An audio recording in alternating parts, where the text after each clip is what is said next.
Bienvenidos al canal, mi nombre es Sergio Robear. Hoy día tengo un invitado de lujo en este ciclo de entrevistas. Su nombre es Juan Ramón Rayo, economista español, una de las voces más importantes de la última década en economía y liberalismo. Ramón, para mí, es uno de los mejores economistas que he conocido.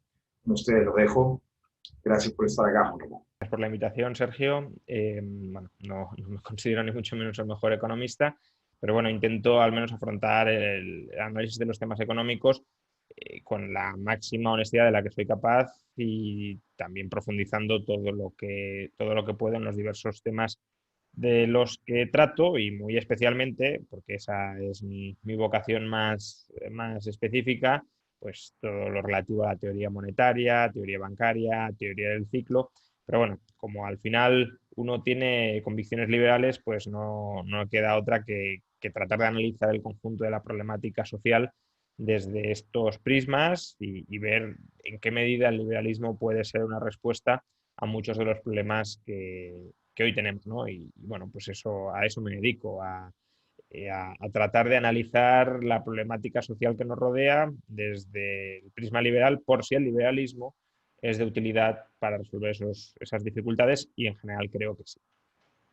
Juan Ramón, eres escritor, eres columnista, eres youtuber ahora, en esta nueva faceta. Eres panelista de diferentes programas y también eres tuitero. Y a veces veo diferentes actitudes en tu persona. Te veo en un tuitero un poquito más millennial, probablemente, más peleador. Te veo más académico en tus programas de YouTube. Medianamente vas a la pelea también en el tema, cuando estás en el plató, en nuestros programas de los cuales te invitan. ¿Quién es Juan Ramón Rayo? ¿Cómo es Juan Ramón Rayo? ¿Eres todo ese espectro? En tu vida normal eres una persona más reflexiva? ¿Eres una persona más combativa? ¿Cómo te consideras? Bueno, en general soy bastante reflexivo e intento mantener esa actitud reflexiva en todo análisis profundo y sesudo que se haga.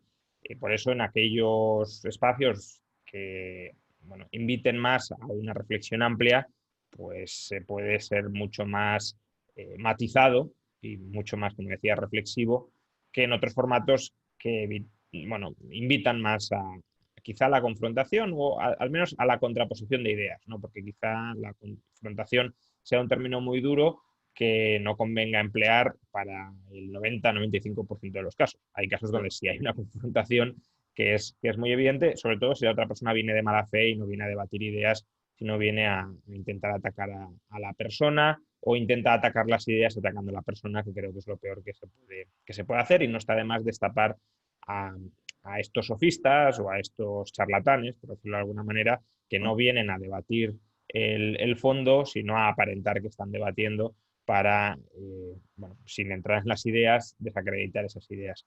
Pero sí, en general intento ser reflexivo, todos podemos tener momentos en los que no lo consigamos, pero bueno, en el caso de Twitter que mencionabas, yo creo que el formato de Twitter invita más a ir hacia el debate de las ideas, a bueno, plantear, casi diría consignas, porque un tuit da para lo que da, salvo que haces un texto más amplio, un vídeo más amplio, pero si quieres transmitir algo, pues no queda más que resumir muchísimo. Siempre que se resume mucho, se puede estar simplificando, pero creo que simplificar no es necesariamente un problema, siempre y cuando estés en disposición y en la actitud de matizar siempre que te sea requerido, ¿no? Al final la realidad es muy compleja y si quieres transmitir un mensaje, pues no puedes contener en ese mensaje sencillo toda la realidad.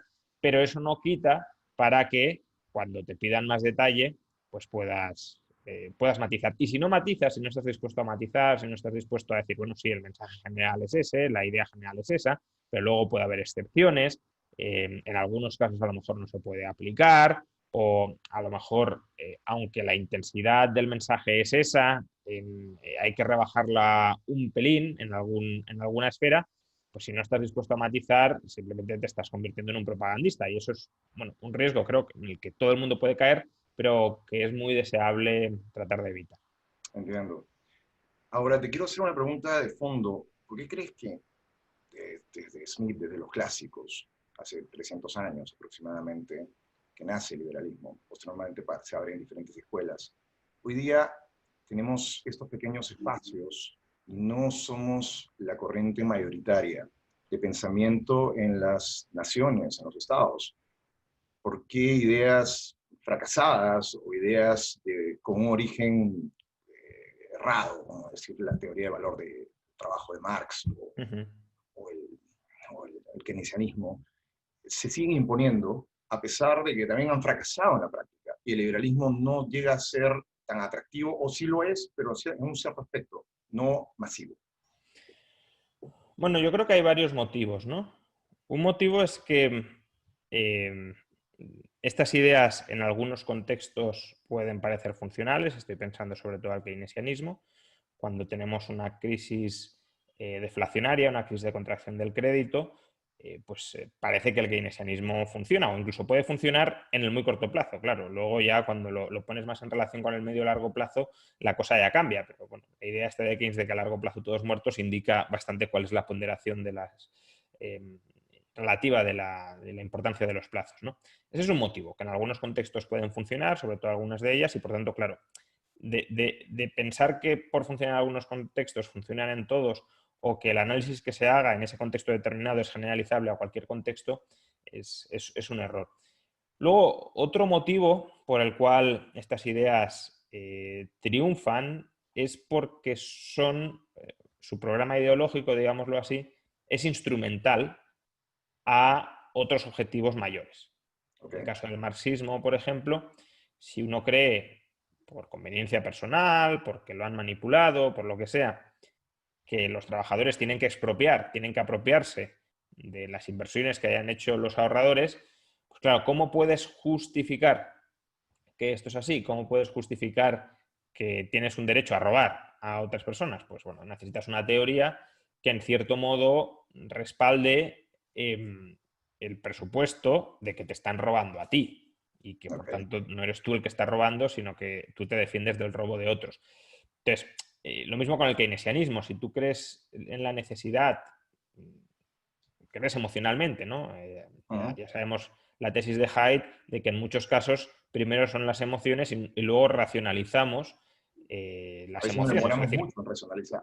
buscamos las razones que respaldan nuestras emociones y no al revés. Es decir, no es que nos Uh-huh. emocionemos con aquello que racionalmente No pasa. hayamos pensado que es correcto, sino que tenemos ciertas intuiciones morales y luego buscamos argumentos que las respaldan. Pues aquí lo mismo, ¿no? Si uno cree en el gran gobierno, pues un marco ideológico conveniente para defender el gran gobierno es el keynesianismo, que te dirá que consigue estabilizar la economía frente a sus fluctuaciones. Y en tercer lugar, otra razón por la que pueden triunfar es porque parecen, de nuevo, en algunos casos, ideas intuitivas, que, que, tiene que haber algo más sólido, algo más duro detrás del valor, que la mera preferencia subjetiva, pues es algo que, bueno, cuando uno lo piensa, tiene sentido, ¿no? Es decir, el valor simplemente depende de nuestras preferencias. ¿Y qué pasa si no hay bienes para valorar, ¿no? Por ejemplo, es decir, Uh-huh. ¿a qué atribuimos valor si no existe nada, si no existe ningún soporte material? Y si en parte el valor, la utilidad, depende del soporte material, porque necesitamos medios para satisfacer fines, ¿cómo surgen esos medios? Pues esos medios surgen de alguna manera, surgen de un proceso productivo. Y en última instancia, ¿a qué podemos reducir el proceso productivo? Pues bueno, una forma de verlo es que se puede reducir al trabajo. Otra forma de verlo sería que se puede reducir a la energía, por ejemplo, y podríamos crear una teoría del valor energía, ¿no?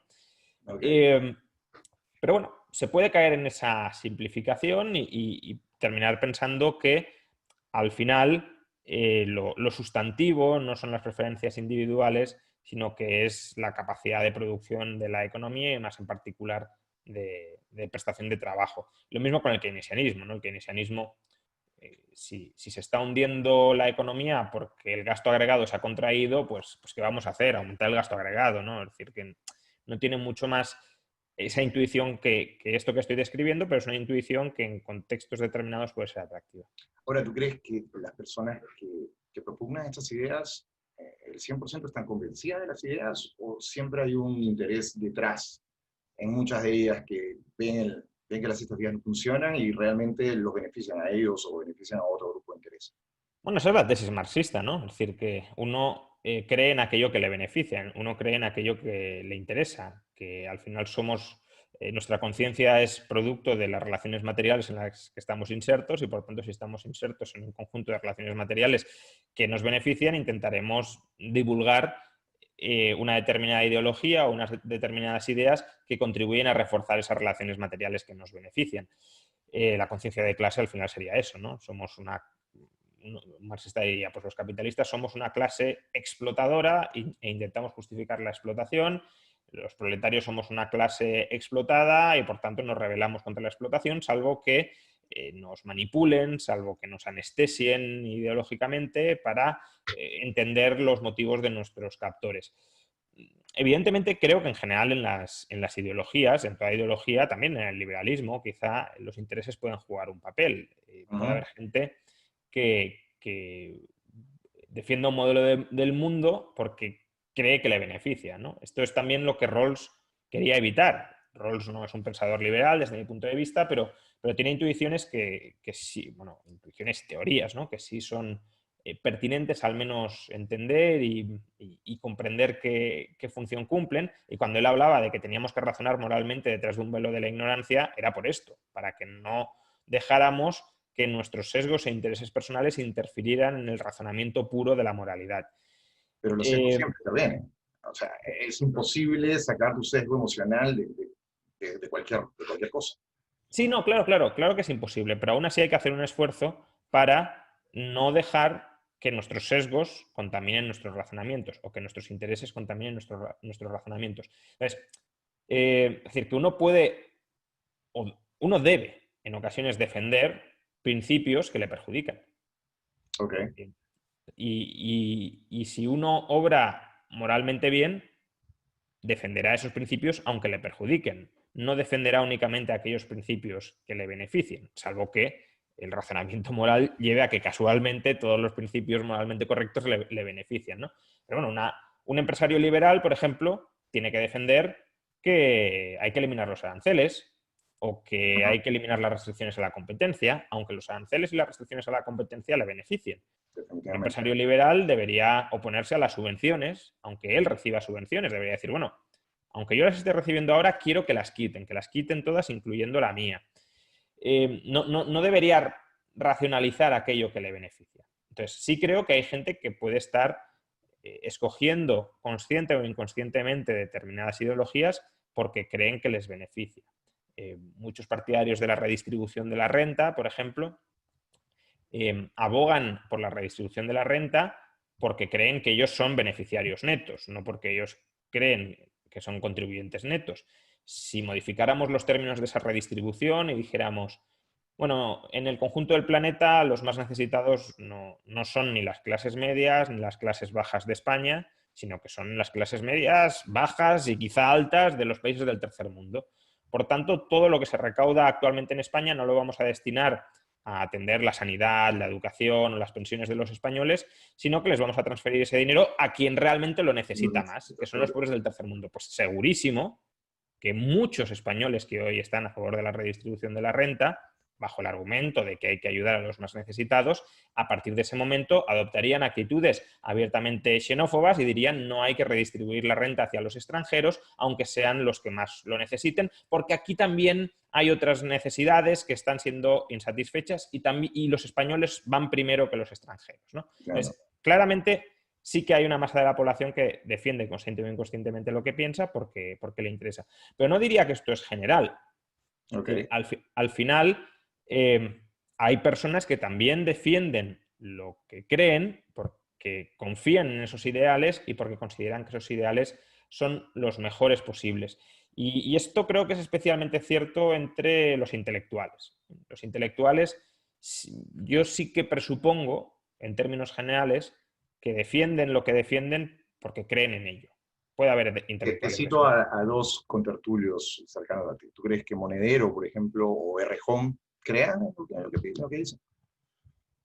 Sí, yo creo que sí que piensan en lo que están defendiendo. Otra cosa es que empleen trampas o Okay. que estén manipulando o mientan para defender su programa electoral último. Es decir, eso sí, que que sean conscientes de que en muchas ocasiones están mintiendo, engañando y demás, vamos, creo que hay casos más que obvios en los que sería imposible pensar que no lo estén haciendo. Obvio, sí. Pero, en cierto modo, consideran que esas mentiras justifican o están justificadas por el fin más noble que están persiguiendo. Y ese fin más noble sí es su programa ideológico último. A ver, tampoco descarto que no haya personas dentro de esta élite política, porque al final es una élite política, que lo que busquen sea el poder por el poder a cualquier precio. Es decir, lo que te estoy diciendo era algo que podía ser razonablemente cierto antes de que estas personas entraran en política. Cuanto más tiempo estén en política, más cínicos se van volviendo, ellas y el resto de políticos, no es por enfocarlo específicamente en ellos,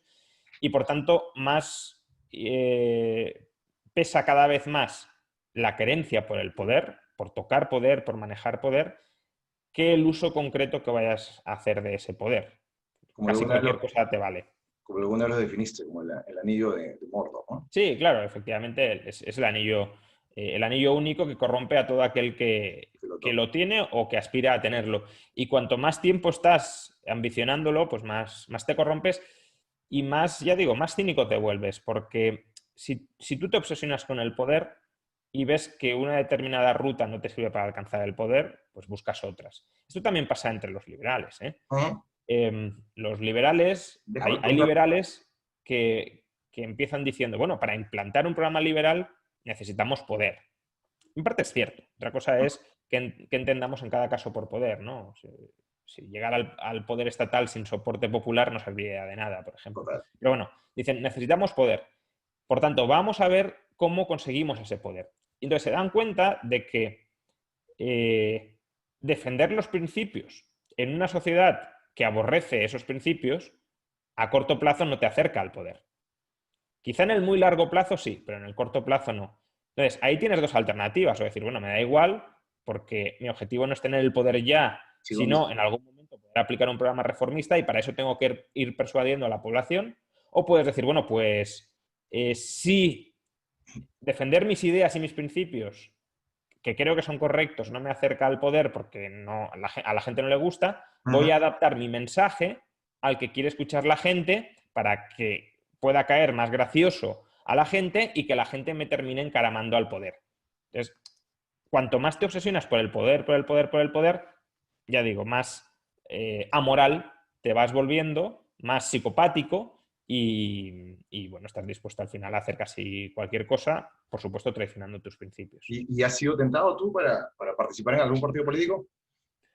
Sí, alguna vez ha habido alguna especie de sugerencia indirecta, pero bueno, son propuestas que he cortado siempre de raíz.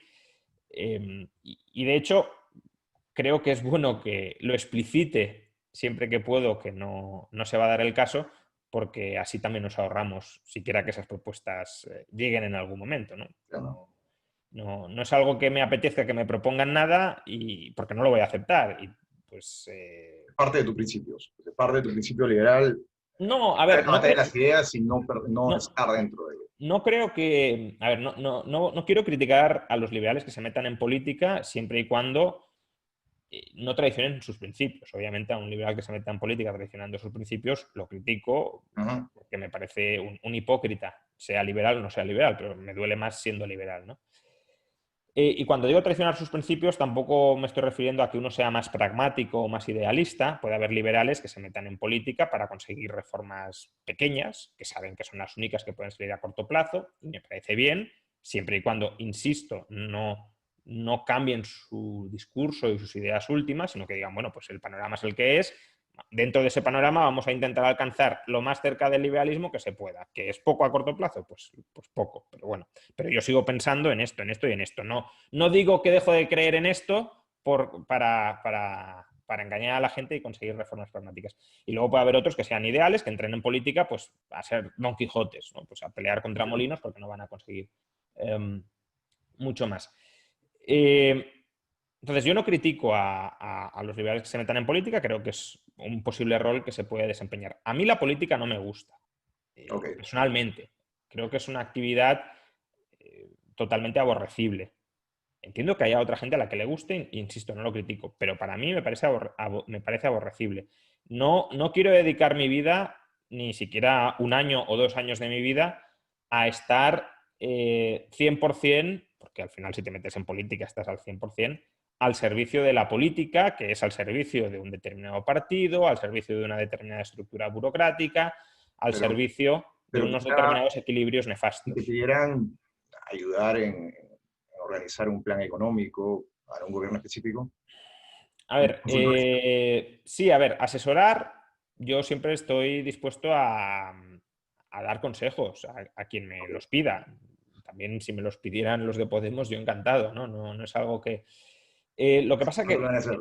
no creo que lo hagan, pero bueno, que no... Si en algún... Imaginemos un partido de extrema izquierda que dijera, mira, yo creo muy firmemente en mis ideas de ultraizquierda, pero reconozco que a lo mejor estoy equivocado y quiero escuchar el contrapunto de un liberal. Pues yo estaría dispuesto, obviamente, a intentar persuadirle de que se equivoca o a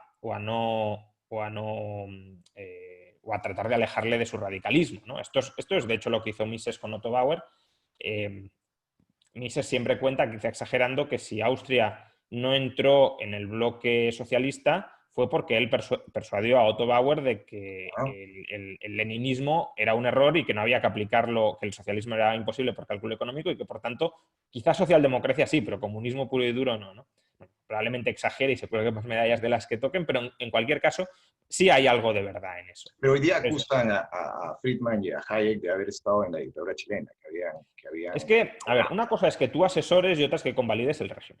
Entonces, Ujú. yo creo que asesorar puedes asesorar a todo el mundo, porque en el margen, si consigues una mejora, aunque sea pequeña, pues bueno, mejor eso que lo Vale, otro. obvio. Otra cosa es que digas, qué buen régimen este que me llama a mí para ser escuchado. Ahí hay un elemento de vanidad, yo creo que también Claro, y eso de salir considerable, en ¿no? la foto Tú puedes decir, mira, este régimen me parece una basura, me parece un régimen endemoniado, pero vamos a intentar que no perjudique tanto a la población, pero vamos, Ujú. ojalá cayera. Aún así le puedes dar asesoría para que, ya digo, para que al menos algunas de sus políticas no sean equivocadas. Pero pensar que porque el régimen te llama a ti es mejor régimen, ya digo, es algo bastante equivocado. Entonces, bueno, lo que decía, si fuera para asesorar en ese sentido, asesorar puntualmente, porque creo que si se trata de trazar un plan, digamos, administrativo, legislativo, de transición en determinados aspectos, hay gente muchísimo más preparada, incluso no liberales, que yo, para confeccionar ese trabajo más técnico, ¿no? Más técnico de técnica legislativa y de técnica administrativa. Ahora, si se trata de debatir qué modelo o qué tipo de educación, de sanidad, de pensiones es preferible a otro, de cómo se podría articular genéricamente un sistema u otro, qué salvaguardas podría haber, yo ahí sí estoy dispuesto. Pero, insisto, eso no es ser asesor permanente y mucho menos a sueldo de un partido político. Eso no Ujú. me interesa en absoluto.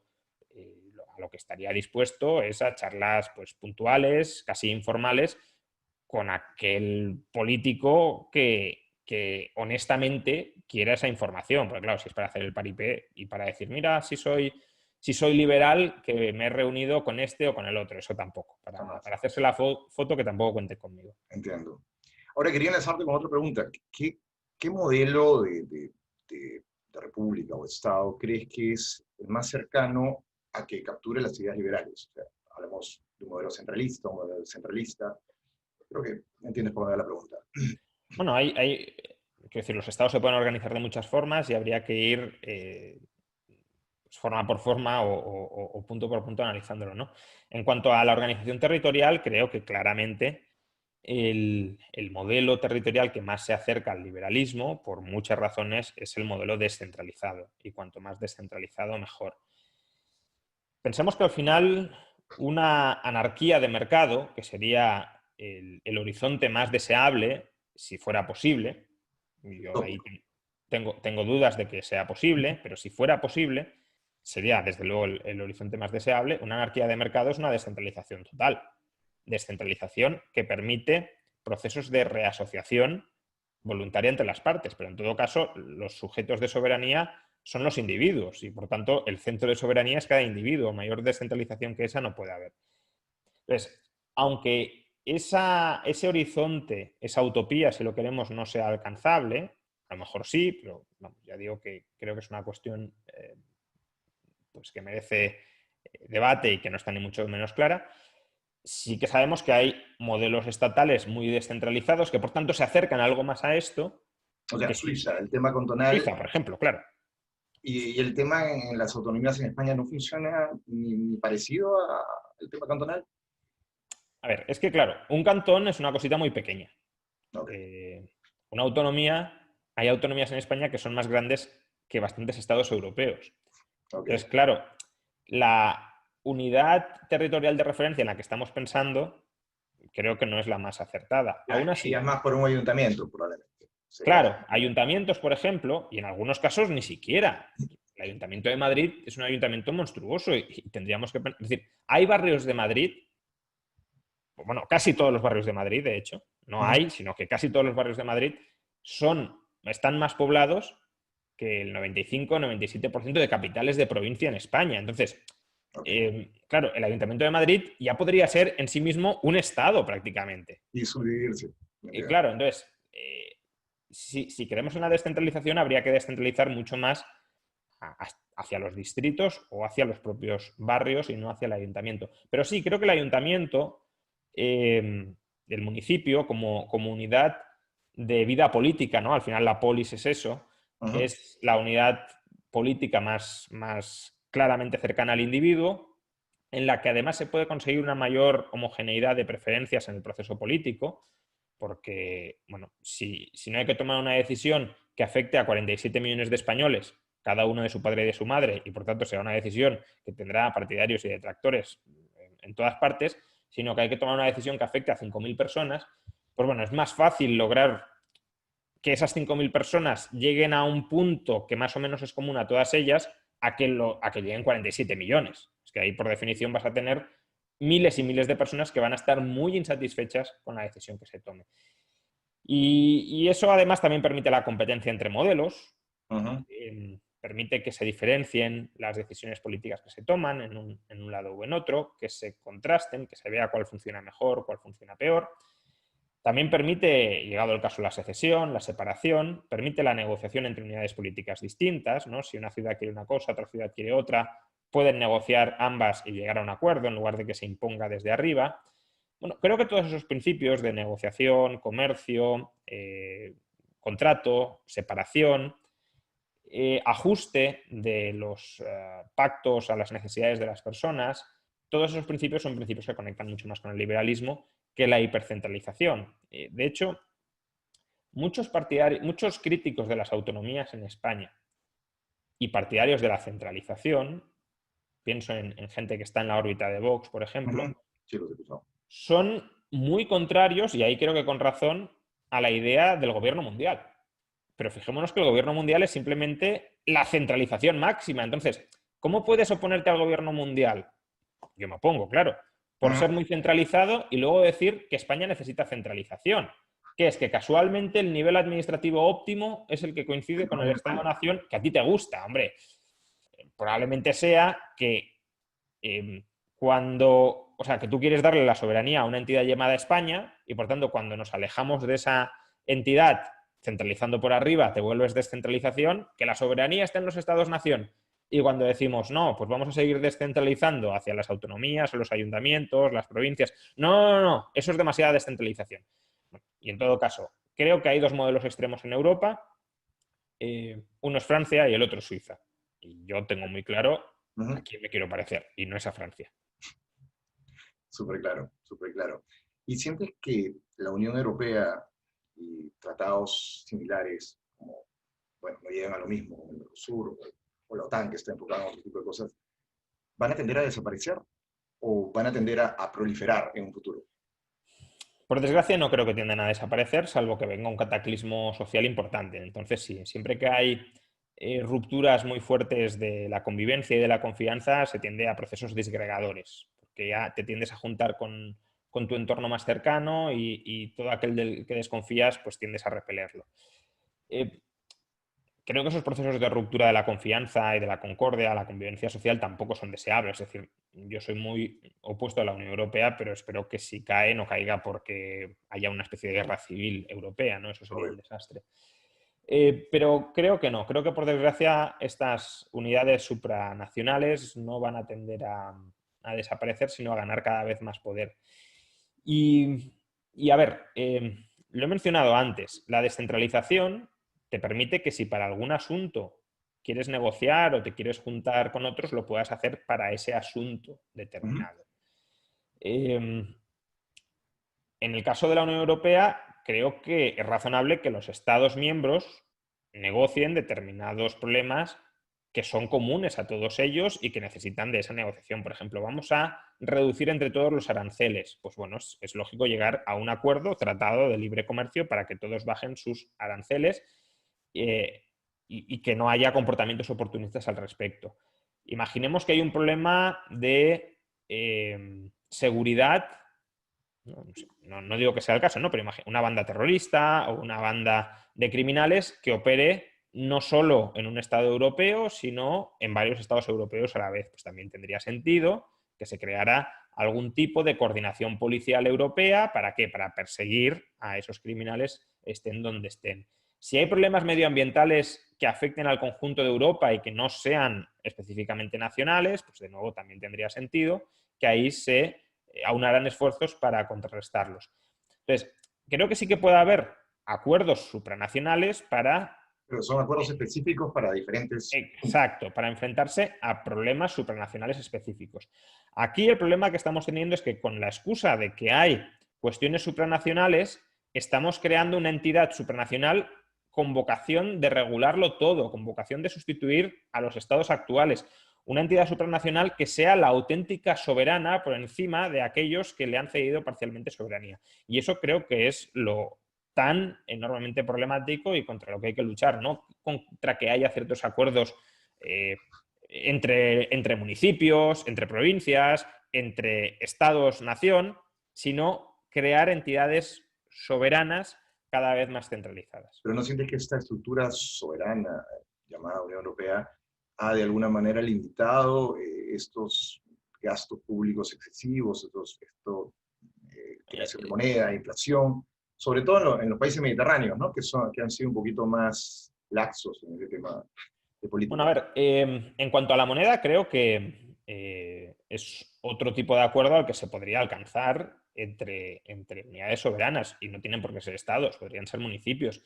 De hecho, cuando teníamos el patrón oro no deja de ser una especie de aceptación por los distintos estados de que su dinero va a ser el oro y que por tanto que ellos no van a intentar interferir o manejar la unidad monetaria con la que pagan sus ciudadanos, ¿no? Entonces, ahí el dinero es una institución que tiende a la universalidad, porque si es un medio de cambio general, el mejor dinero es aquel que vale para cambiar en cualquier parte y por tanto es algo que tiene sentido que los estados pacten, negocien. La idea de que los estados son soberanos en la moneda, en realidad lo que estamos diciendo es que los estados se rogan la soberanía para robar a los ciudadanos vía inflación. No es una soberanía que tenga que existir la soberanía monetaria, ¿no? Pero bueno, dejando de lado el asunto de la moneda, que creo que podría caer en el ámbito que mencionaba antes de acuerdos puntuales supranacionales y no de creación de nuevas entidades soberanas, es cierto que la Unión Europea, en la medida en que es el resultado o en la medida en que está manejada por estados que tienen una institucionalidad más seria, más rigurosa que la española, puede actuar como un contrapeso a los excesos y las irresponsabilidades de los países del sur. Y yo agradezco, obviamente, que ese contrapeso externo se produzca contra los excesos o los abusos que, en su ausencia, tendríamos dentro. Pero ese es un razonamiento que para la política del corto plazo pues sirve, ¿no? Pues cuando Ujú. estábamos discutiendo las ayudas europeas, ojalá impongan una condicionalidad muy estricta a España para que se reforme, para que cuadre las cuentas, pero creo que hay que pensar más en general y más a largo plazo. Ujú. Y, y defender la Unión Europea o una Unión Europea muy poderosa bajo el argumento consecuencialista de que a corto plazo nos viene bien a los españoles que nos restrinjan de los abusos que podríamos cometer, creo que es peligroso, porque estamos creando un monstruo para solucionar problemas que deberíamos ser capaces de solucionarlos internamente.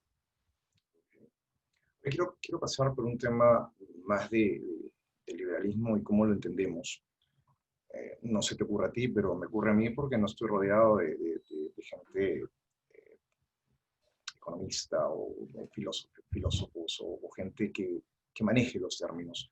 Las personas comunes, hablo de gente con carreras, le cuesta entender lo que es el liberalismo. Escribiste un libro, que los 10 principios básicos del liberalismo, en que intentas un poco llegar a todos con lo que es el liberalismo. Pero es una vela en esta oscuridad. ¿Cómo crees, aparte de esta batalla de las ideas, esta discusión de canales, podemos invitar al liberalismo a la mayor cantidad de personas? ¿Cómo crees que podemos hacer que la gente lo entienda? Porque es muy fácil utilizar la palabra y la gente lo repite. Es como la palabra populismo, liberalismo y comunismo, y probablemente no entienden el trasfondo de cada una de estas palabras. ¿Por qué crees que eso pasa? ¿Por qué la gente no se interesa en aprender un poquito más? Por desgracia no tengo una fórmula mágica para conseguirlo, ¿no? Es uno de los grandes debates de estrategia entre los liberales. ¿Qué deberíamos hacer para tener más éxito y para que cada vez más gente reconozca que las ideas de la libertad son las mejores ideas posibles, al menos de las que conocemos hasta la fecha, y no hemos dado una respuesta definitiva? Yo creo que una estrategia claramente es dar la batalla de las ideas y de los ideales. No nos olvidemos de los ideales, ¿no? De los valores últimos del sistema.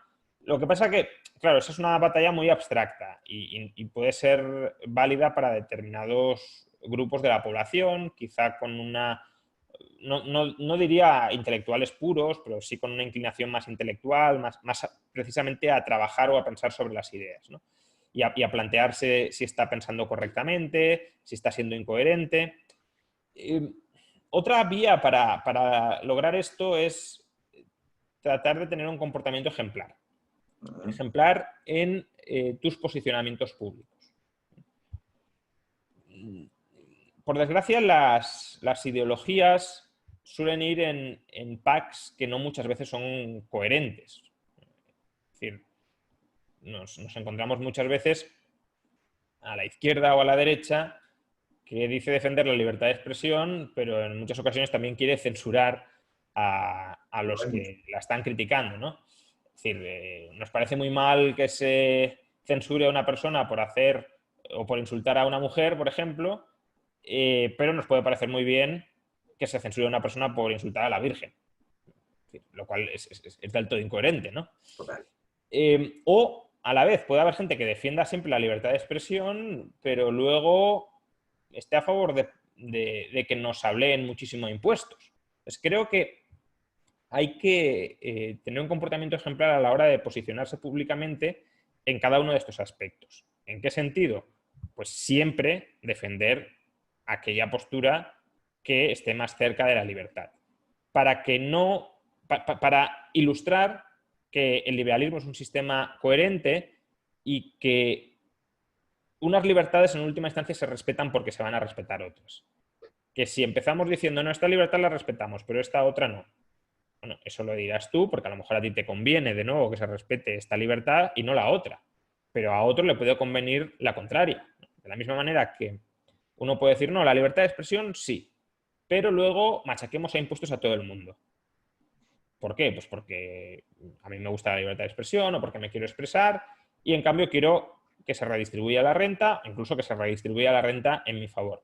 Pero otro puede decir, a mí la libertad de expresión me da absolutamente igual porque yo no me expreso públicamente, yo lo que quiero es que no me roben. Por tanto, voy a defender un gobierno que, aunque limite la libertad de expresión, proteja la propiedad.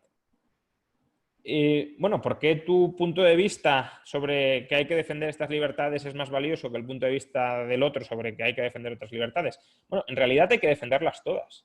Y creo que eso se puede ilustrar diariamente cuando tomamos una posición sobre aspectos diversos. Y si siempre, de manera sistemática, de manera coherente, tomamos un posicionamiento a favor de la libertad, entonces creo que esa coherencia en la aplicación de los principios y en la lógica interna de los principios también puede ayudar a que determinadas personas caigan del guindo.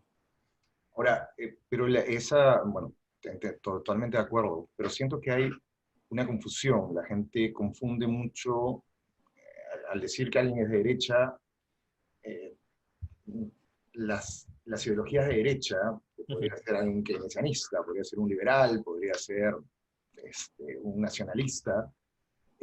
Para eso, para el público en general, eso es derecha. Y poderse sacar lo que es el liberalismo, a pesar que está en la derecha, es una corriente muy distinta a estas otras dos, por dar un ejemplo. Y a veces, para el público en general, eso se convierte o sea, lo pueden entender, pero se les pasa, ¿no? Es que, a ver, en general, la derecha tiende a definirse como la no izquierda, ¿no? La izquierda sí tiene un programa ideológico bastante propio y bastante definido, la búsqueda de la igualdad en todos los órdenes y sea como sea. Y la derecha tiende a desconfiar, en ocasiones con buenos motivos, de esta obsesión igualitarista de la izquierda. Y por tanto, todo lo que se opone a la izquierda, pues se cataloga como derecha. El liberalismo también se opone a la izquierda y por tanto es lógico que si la derecha se suele decir que es todo lo que no es izquierda, pues se caiga en la falacia de pensar que el liberalismo, al no ser izquierda, también es derecha. Pero, bueno, yo podría admitir que digan, bueno, pues el liberalismo es de derechas, siempre que reconozcan que dentro de la derecha hay muchísimas ideologías, muchas de las cuales son frontalmente antiliberales. Es decir, el liberalismo no solo es antiizquierda, sino anti muchísimas cosas que otros llaman de derechas. Y por tanto, claro, si uno dijera, no, pues la izquierda es la no derecha, pues entonces también podríamos jugar a que el liberalismo es de izquierdas, porque como el liberalismo se opone a muchas cosas de derechas, quedaría posicionado a la izquierda, ¿no? Bueno, al final estos son etiquetas que pueden ser útiles para un primer posicionamiento rápido, para ubicarte y saber con quién estás debatiendo, cuál es su trasfondo ideológico, al menos prima facie, pero creo que aquel que se pierde en las etiquetas y que no quiere ir más allá de las etiquetas, lo que está buscando es enmarronar el debate, es matar el debate, porque el debate no puede ser sobre etiquetas. El debate es sobre lo que hay detrás de las etiquetas. Insisto, no soy crítico de las etiquetas, precisamente yo digo que soy liberal para que más o menos se pueda identificar en qué conjunto de valores pienso, pero ninguna etiqueta va a ser capaz de resumir todo el complejo, heterogéneo, variopinto conjunto de ideas de una persona. Y por tanto, no querer ir más allá de la etiqueta es no querer debatir realmente sobre los fundamentos de lo que crees. Entiendo. Y ahí, para terminar ese tema, si yo siento que el hermanito malo del liberalismo es el mercantilismo. A veces estos vendedores de cebo de culebra se venden como liberales y realmente buscan beneficios mercantiles. Leía a Heckscher que él pensaba, y creo que alguna vez hice esta consulta, Ramón, que él pensaba que el mercantilismo es previo al capitalismo, en una consecuencia lógica. ¿Tú crees que es así? ¿O siempre en un Estado capitalista hay escenas de este Estado en donde prevalece el mercantilismo? Por ejemplo, en Estados Unidos, el mercado de las armas es netamente mercantil. Ahí hay 4 que están dirigiendo y vendiendo.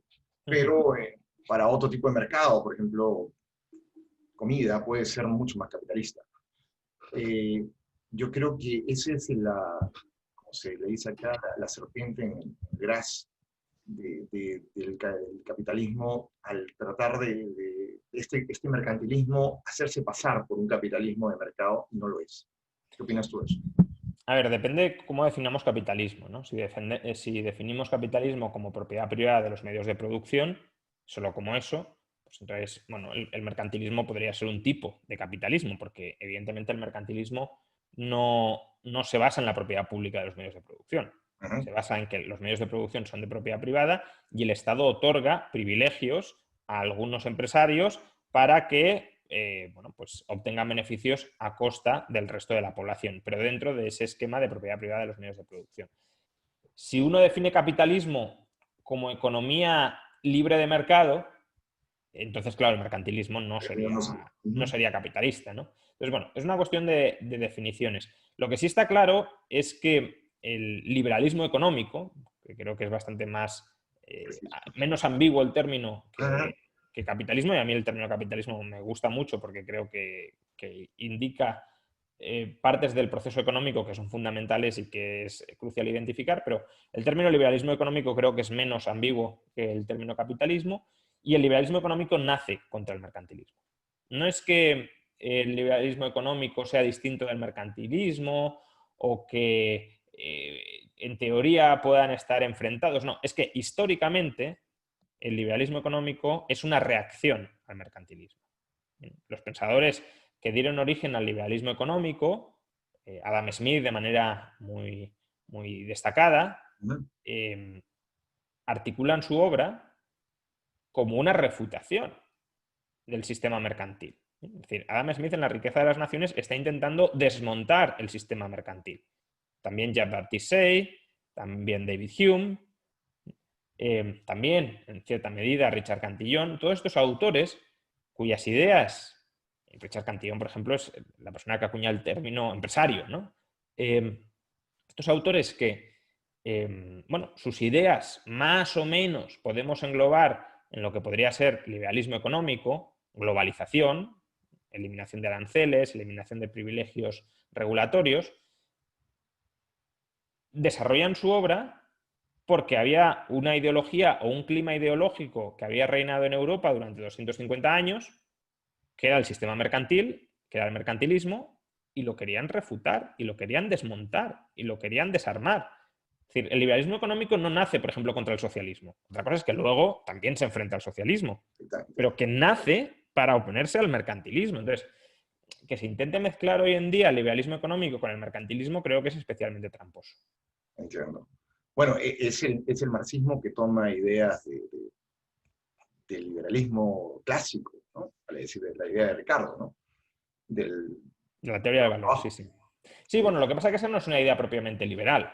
Es decir, eso es una construcción teórica de un pensador que podríamos ascribir al liberalismo, aunque, bueno, de aquella manera.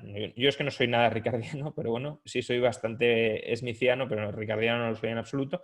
Pero bueno, aunque consideráramos a Ricardo súper liberal, bueno, el hecho de pensar que el valor depende del trabajo ni es liberal ni es antiliberal. Eso es una visión económica que podrá ser correcta o incorrecta, pero no tiene una carga moral asociada, por tanto, ni es liberal Ujú. ni es antiliberal. Podría haber liberales que crean en la teoría del valor trabajo y podría haber marxistas que crean en la teoría del valor subjetivo. No, bueno, marxistas como tal, no, socialistas, digamos, mejor dicho. Socialistas que crean en la teoría del valor subjetivo. Entonces, bueno, no, ahí no lo mezclaría, pero que, digamos, la obra económica, lo que motiva el surgimiento de la obra económica de estos autores cuyas propuestas de reforma práctica son propuestas que vinculamos al liberalismo económico, que el motivo que llevó a escribir esas obras y esas propuestas fue el objetivo de desmontar el mercantilismo, eso es así históricamente. Ujú. Ok. Eh, Quería que me cuentes cuál es tu opinión ahora. Vamos a pasar un poquito a la actualidad. Me gustaría que me cuentes tu opinión ahora de los dos partidos que propugnan ahora en Estados Unidos y que, bueno, Estados Unidos define mucho en todo el mundo. Y, y por dónde te echas, por dónde te tiras, a quién le apostarías. Bueno, apostarlo en estadísticas, vamos por los demócratas, pero en cómo ves un gobierno demócrata y cómo ves un gobierno republicano para los próximos 4 años en Estados Unidos. A ver, el Partido Demócrata es un partido de élites tecnocráticas cada vez más escorado hacia la extrema izquierda. Bien. Eh, y la ventaja que pueden tener es que algunos ritos de, digamos, alguna distinción entre el sector público y el privado, algunos contrapesos internos de ese sistema pues de elitista que han creado dentro del Estado, lo siguen respetando. El Partido Republicano hoy en día es un partido populista en el sentido propio del término, es decir, lo que busca es una rebelión contra las élites, del pueblo contra las élites. Esa rebelión organizada por Trump, supuestamente, al menos desde un punto de vista propagandístico, contra pues todo el entramado burocrático, intelectual, etcétera, que ha venido gobernando el país durante décadas. Las dos perspectivas, el elitismo demócrata cada vez más a la izquierda y el populismo, llamémosle, bueno, es que en ocasiones tiene medidas liberales, en otros antiliberales, Nacionalista, liberal, el nacionalista derechista de Trump, pues tienen peligros y también tienen algunas ventajas, ¿no? La ventaja del elitismo demócrata pues es no seguir deteriorando esas instituciones informales que habían venido, en cierto modo, limitando el poder del presidente de los Estados Unidos durante décadas. Que los propios presidentes se las intentan cargar, pero como que tienen un mayor freno a la hora de volarlas o hacerlas saltar por los aires del que ha tenido Trump, porque Trump dice, estas instituciones informales son parte de este establishment que hay que desmontar, por tanto, fuera. Y eso es peligroso porque te cargas no solo lo malo, sino también te cargas lo bueno, ¿no? Es decir, la fusión, por ejemplo, de la persona, el partido y el Estado que se ha producido con Trump es una de las mayores de las últimas décadas, ¿no? Y eso es algo muy, muy peligroso, aunque sea a nivel simbólico, porque luego, si uno mira las decisiones que ha tomado Trump, pues hay decisiones muy malas, pero que en general no ha habido una brutal involución de las libertades en Estados Unidos, bueno, más allá del sobreendeudamiento, los aranceles. Para la Corte Suprema ha elegido a dos personas bastante razonables dentro de, vamos, bastante buenas, incluso alguna de ellas está votando en contra de los principios supuestamente republicanos que lo han colocado ahí. En política exterior, pues ha sido el único presidente desde no sé cuándo, pero vamos, o sea, desde muchísimo tiempo que no ha iniciado ni una sola guerra. Más ha salido varios. Sí, exacto, entonces la limitación no se ha cargado la libertad de expresión, por ejemplo. No, yo siento que Trump habla más de lo que hace. Y muchas veces... Claro, por eso digo que el programa práctico que ha aplicado no ha sido un programa de involución legislativa. Es decir, no ha habido una involución legislativa antiliberal en Estados Unidos, más allá, ya digo, de los aranceles, más allá del sobreendeudamiento público. Pero lo que sí ha habido, creo yo, es una involución en las formas. Y las formas son importantes en la medida en que también actúan como contrapeso del poder. Y eso Trump sí se lo ha cargado. Total. Y en el futuro podrá venir un populista radical de izquierdas que tendrá mucha más manga ancha para abusar del poder sin ningún tipo de... Y podrá partir de lo que le dejó Trump. Exactamente. Entonces, continuar con esa involución es especialmente peligroso, pero claro, es que también Biden es muy peligroso. A ver, no tanto como Sanders, quiero decir. No, pero el miedo de Biden es que tenga que pagarle favores a la izquierda del partido.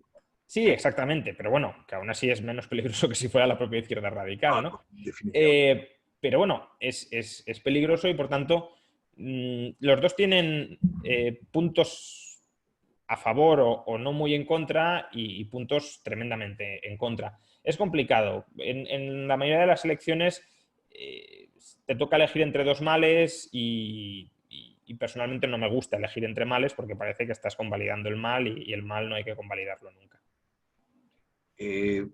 Escuché alguna vez que dijiste que tú normalmente no votas.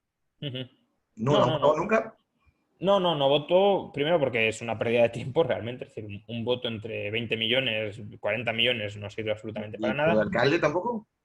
No, aunque ahí tendría algo más de sentido votar, pero bueno, en la ciudad de Madrid sigue siendo una pérdida de tiempo, sigue siendo un voto entre centenares de miles.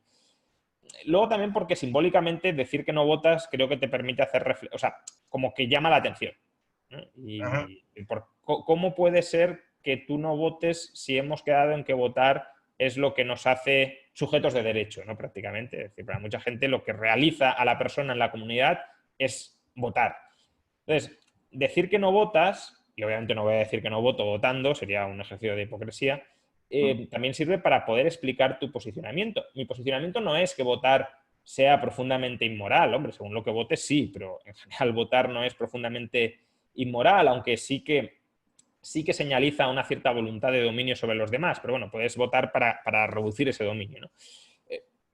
Pero mi posicionamiento es que votar no es ni mucho menos tan importante como se nos vende, que las mayores virtudes de un ciudadano no se realizan cuando va a las urnas, se realizan en el día a día siendo, como digo, un buen ciudadano con otros conciudadanos, respetando en primer lugar los derechos y las libertades de los demás y en segundo lugar, si ya queremos un plus, siendo virtuoso en esas relaciones con los demás. Y también me permite explicar que parte de la lógica de las elecciones es una lógica muy perversa, en virtud de la cual unas personas quieren esclavizar o quieren convertir en siervos a otras personas. Entonces, decir que no votas y no votar permite pues señalizar todos esos problemas a un coste nimio, porque renunciar al voto no tiene ninguna trascendencia práctica. Básicamente ninguna. Por eso, y aparte, bueno, sí que es verdad que del mismo modo que no critico a la gente que se meta en política, pero a mí no me gusta la política, tampoco critico a la gente que vote, pero a mí el rito de votar y en cierto modo, de elegir a nuestro carcelero, porque es eso, Ajá. pues también es algo que no me gusta como tal. Pero bueno, entiendo que son las reglas con las que tenemos que de momento jugar y por tanto que alguien juegue con ellas, si lo hace sobre todo en aras de ampliar las libertades de sus conciudadanos, pues no es algo que me parezca mal. Yo pienso que la gente más vota, el que vota mucho es un voto de rechazo muchas veces. Quiero que en el caso de bipartidismo, aquí en Estados Unidos pasa eso, ¿no? No voto por Trump, voto por Biden, no me importa quién es, no importa lo que proponga, porque este me cae mal. Sí, sí. Y creo que votar así tampoco justifica el voto. O sea, Bueno, en algunos casos puede ser un voto defensivo. Si se votara para eso, creo que sería más útil lo que haya propuesto en otras ocasiones, que nos dejen votar en negativo. Es decir, no que tengamos que votar al que no queremos, sino que nos dejen restar un voto a los votos que tenga esa persona, ¿no? Que yo no quiero a Trump, pues en lugar de votar a Biden, voto -1 a Trump. De tal manera que si Trump saca 5 votos y un voto negativo mío, se queda con un neto de 4 votos.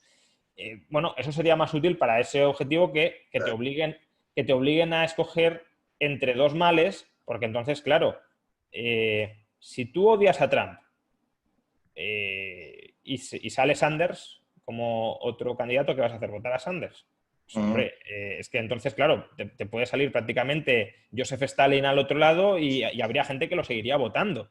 Y también al revés, ¿eh? También al revés en el otro sentido. Si tú odias muchísimo al candidato que salga del Partido Demócrata, ¿qué vas a hacer? ¿Votar a Trump simplemente para que no salga el loco de turno?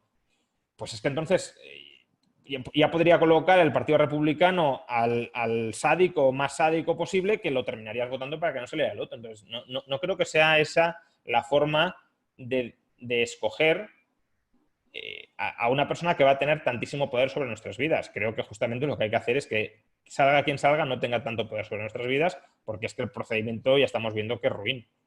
Entiendo. Ahora quiero preguntarte algo más personal, que si pudieras decirnos cuál es el liberal en la historia que ha influido más en tu vida, en tu pensamiento. A ver, Pudieras que fuera uno, clásico o moderno. claro, a ver, probablemente, o sea, no que me haya influido a mí directamente, pero claro, si te pones a analizar qué ideas son las que tú suscribes y de dónde vienen, pues probablemente el pensador liberal que más nos haya influido sea John Locke, ¿bien? Porque es el padre de la idea de derecho natural, no de derecho divino, sino de un derecho que es consustancial al ser humano dentro de la sociedad humana, dentro del orden natural, dentro del orden espontáneo, si lo queremos, y por tanto restricciones que hay que aceptar moralmente en el trato con los demás, ¿no? Económicamente, pues bueno, este sí que me ha influido mucho, aunque sea en muchos casos últimamente para criticarlo, pero ha sido Ludwig von Mises, ¿no? Entonces, desde un punto de vista político, probablemente John Locke, ya digo, no porque después de leer su segundo tratado sobre el gobierno civil dijera esto es lo que creo, ¿no? Porque además, o sea, que sí, que me gustó mucho, pero que no me dio un vuelco ideológico, porque, bueno, además está escrito para otra época y en otras circunstancias y en otro contexto. Pero claro, que al final lees, no sé, a Nozick, y Nozick no es más que una actualización de Locke. Entonces, ¿quién te ha influido más, Nozick o Locke? Pues claramente Locke, porque es el que ha influido a Nozick, ¿no? Entiendo. Y demás, ¿no? Y también a Rothbard, por ejemplo, que en su momento también me influyó mucho cuando lo leí, pues también Rothbard bebe de Locke. Entonces, ¿quién es el pensador que nos ha influido en última instancia? Pues Locke. Ok, interesante. Si tuvieras que recomendar un libro, alguna vez escuché de parte tuya que Economía en una lección de Hazlitt fue el libro que te Uh -huh. cambió el mundo. Es más, lo tengo acá en Kindle y tiene una introducción tuya. Sí, sí, sí, sí. Bonita, bonita. Dale. Si tuvieras que recomendar un libro para alguien que se inicie en el tema liberal, ¿recomendarías este o recomendarías un otro?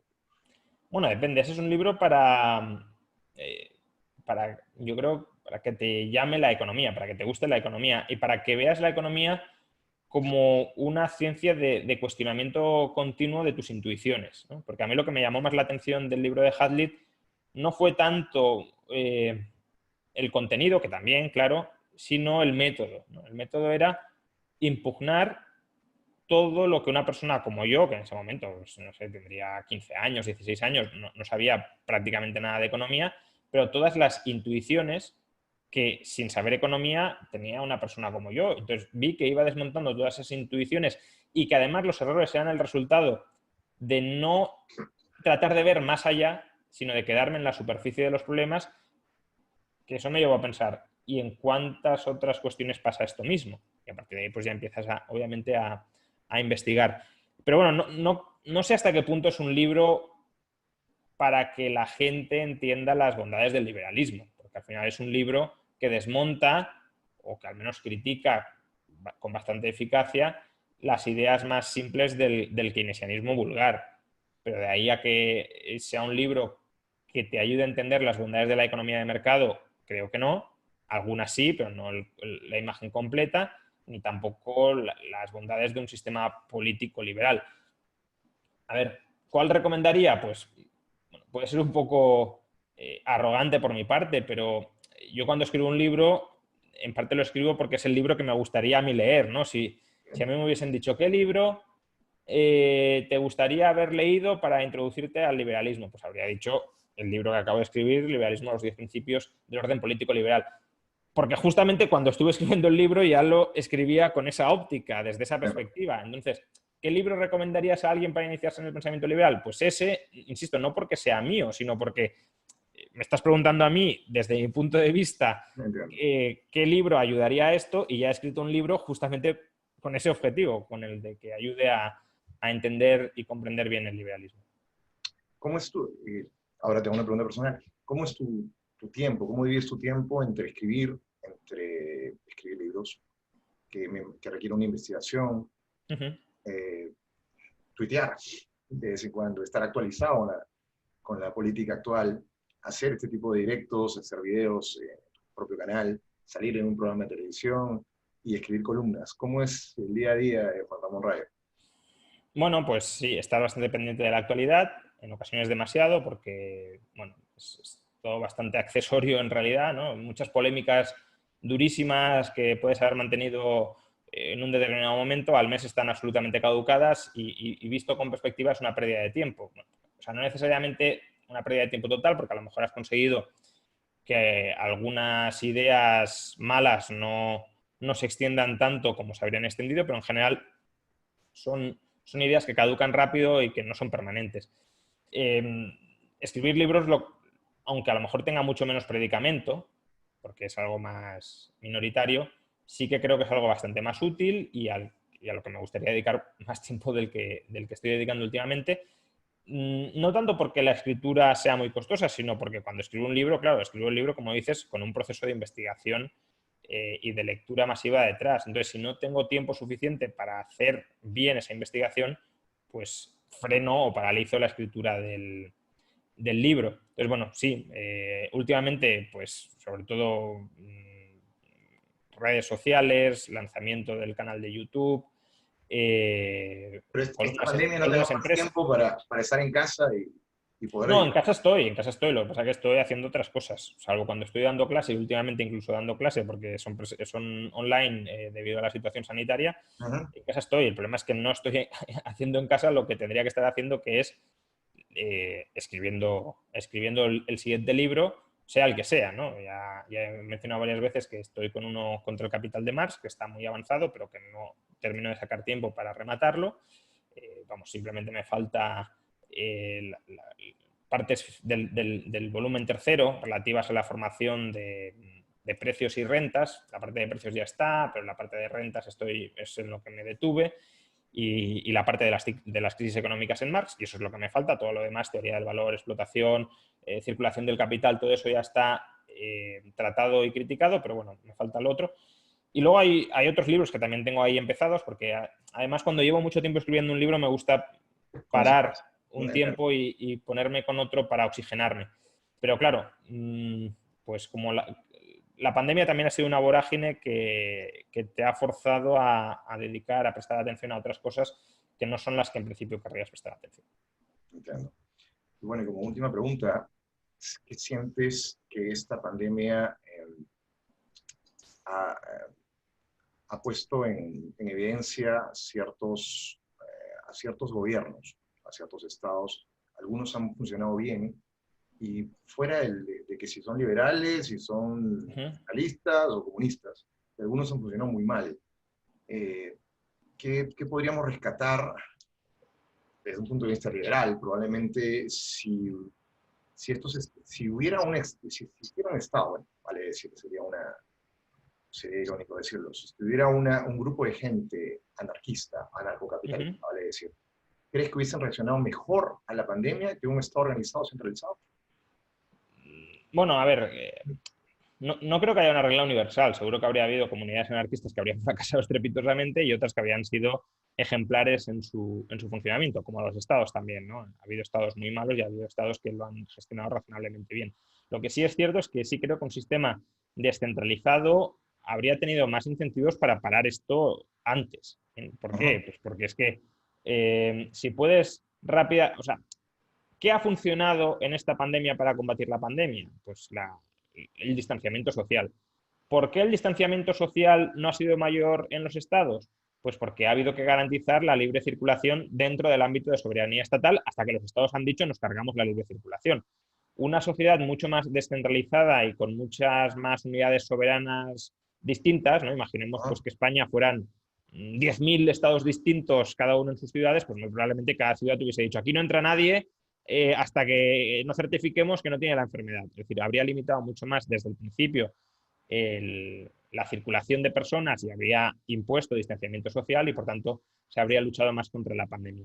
De todas formas, creo que hay un debate razonable dentro del liberalismo sobre cuál es la política estatal más conveniente de cara a la pandemia. Hay liberales que abogan por el modelo sueco, de no hacer nada.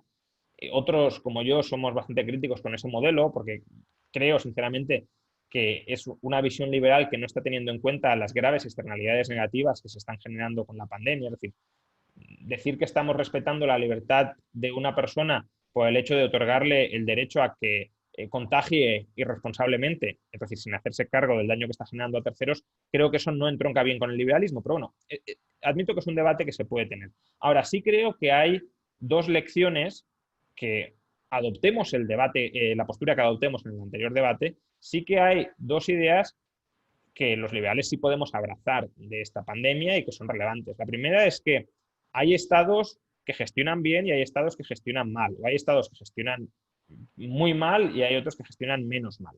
Es decir, que hay una idea de capacidad estatal o de eficacia estatal que en algunos casos hay que rescatar. Cuando se nos dice que necesitábamos mucho más Estado combatir esta pandemia, eso es falso, eso es radicalmente falso. Como muchos necesitábamos estados más eficaces, no más estados. Ha habido estados muy pequeños, con muy poco peso en el PIB y con muy poca interferencia en la inicial, al menos, en las libertades de los ciudadanos, que han resuelto esta pandemia mucho mejor que estados gigantescos como Francia, ¿no? Francia es uno de los mayores estados del mundo y ha fracasado casi tanto como España en la gestión de la pandemia. Por tanto, no es verdad que necesitáramos estados más grandes, como mucho necesitábamos estados más eficaces. Habrá algunos que pensarán que mejor que el Estado no actúe, pero si el Estado actúa, creo que coincidiremos todos en que ha habido gestiones más eficaces y gestiones menos eficaces. Y la otra idea en la que podemos coincidir es que los estados han mentido masivamente a los ciudadanos, han intentado engañar masivamente a los ciudadanos y que han antepuesto durante mucho tiempo las necesidades, los intereses, las preferencias de los políticos, incluso a la vida de los ciudadanos. Y por tanto, confiarle mucho poder al Estado cuando los estados están controlados por estos grupos de población que anteponen sus intereses, sus caprichos, incluso la vida de las personas, creo que es un error muy grave. Esta gente no tiene que tener mucho poder, sino el mínimo posible. Y obviamente el poder que sí tenga, ejercerlo de la manera más eficaz posible, no que sean además torpes en el ámbito de sus competencias, pero que esas competencias sean muy restringidas, sean muy limitadas, no sean muy amplias. Y este supuesto pasaporte sanitario, una vez que tengamos la vacuna, ¿está de la mano? ¿El liberalismo cómo lo ve? ¿Cómo lo ve? Debería ver. Yo creo que el pasaporte inmunitario no hay que criticarlo como tal desde un punto de vista liberal, es decir, que tú puedas señalizarte como que has pasado ya la enfermedad y que tienes anticuerpos o te has vacunado y que por tanto relacionarte contigo no tiene ningún riesgo, creo que es algo razonable. Es decir, si algo justificaba las restricciones de las libertades durante la pandemia es que no podíamos discriminar quién estaba enfermo y quién no, y por tanto preventivamente estábamos limitando la movilidad social de todos para parar una pandemia descontrolada. Pero una vez tú puedas acreditar que no supones un riesgo para terceros, obviamente las personas que lo acrediten no deberían ver limitada absolutamente ninguna de sus libertades. Otra cuestión con respecto al pasaporte inmunológico son los incentivos perversos que pueda generar. Quiero decir, si ahora mismo establecemos un pasaporte inmunológico sin ninguna salvaguarda adicional, muy probablemente lo que provocaremos es que mucha gente se quiera infectar deliberadamente para adquirir ese pasaporte y eso puede provocar un colapso del sistema hospitalario. Entonces, eso hay que tenerlo en cuenta. Ahora, ¿que hay vacuna? Pues qué menos que poder diferenciar a quien está vacunado de quien no lo está y, por tanto, con qué persona puedo trabajar codo con codo sin que suponga un riesgo para mí, con qué persona me puedo ir de fiesta o me puedo ir al bar sin que suponga un riesgo para mí, etcétera. Es que, claro, pretender que no se pueda señalizar. ¿Pero crees que eso podría discriminar? Es decir, yo estoy... Sí, claro que va a discriminar. Pero como empleador, pues, yo te contrato porque tienes el pasaporte. El que no se quiere vacunar porque cree que las vacunas... Es que necesitamos discriminar. Quiero decir, si hay gente que está sana y que tiene anticuerpos y gente que no lo está, lo lógico es que discriminemos y nos relacionemos con la que está sana, no con la que está enferma. Es que la alternativa es pues que todo el mundo se quede encerrado en casa. Como no queremos ver con quién nos podemos relacionar de manera segura y de manera no segura, que todo el mundo esté en casa por si acaso. No, pero eso, en el tema social es decisión de cada uno, pero en el tema laboral, porque el tema laboral no deja de ser un tema social. Es decir, al final el empresario tiene que decidir a quién contrata. ¿Voy a contratar a una persona que puede estar enferma y que puede enfermar a toda la plantilla y que por tanto puede suspender la producción de la empresa? ¿O voy a contratar a personas que ya tienen anticuerpos y por tanto que no suponen un riesgo, su contratación no supone ningún riesgo? Yo creo que esa es una discriminación plenamente legítima, como lo es que si una persona no se quiere vacunar, afronte las consecuencias de no estar vacunado y de no poder acreditar que tiene anticuerpos. También puede tener anticuerpos sin haberse vacunado por haber pasado la enfermedad. Pero, como digo, cuando algunos hemos defendido o el confinamiento o medidas de distanciamiento social amplias para todo el mundo sin discriminación, era porque, como digo, no podíamos saber quién estaba contagiado, quién no, quién había pasado la enfermedad y quién no. Una vez podamos hacerlo, creo que esas medidas, desde luego, ya no tienen justificación, sobre todo para quienes acrediten que tienen anticuerpos y que están inmunizados. De nuevo, hay problemas con esto. ¿Cuánto dura la inmunidad?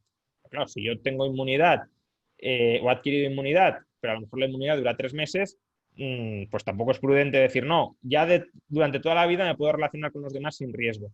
Pero si podemos acotar más o menos el horizonte temporal durante el que dura, pues cuando una persona está inmunizada no se justifica absolutamente ningún tipo de limitación. Las limitaciones, como mucho, se justificarán o para los que estén contagiados, o ya digo, como mucho para aquellos que no podamos saber si están contagiados o no, y por, digamos, celo probabilístico, nos quedamos curar de espantos y mantener la distancia de seguridad por si acaso. Pero con los que estamos seguros de que no suponen ningún riesgo, sería absurdo no permitirles relacionarse con los demás. Bueno, Ramón, creo que estoy abusando un poquito de tu tiempo. Gracias por darme esta oportunidad de conversar contigo. Ha sido encantador tenerte acá y bueno, esperemos que en un futuro podamos volver a conversar. Muy bien, pues muchísimas gracias, Sergio, por la entrevista, muy interesante y nada, estamos en contacto para otras ocasiones. Gracias.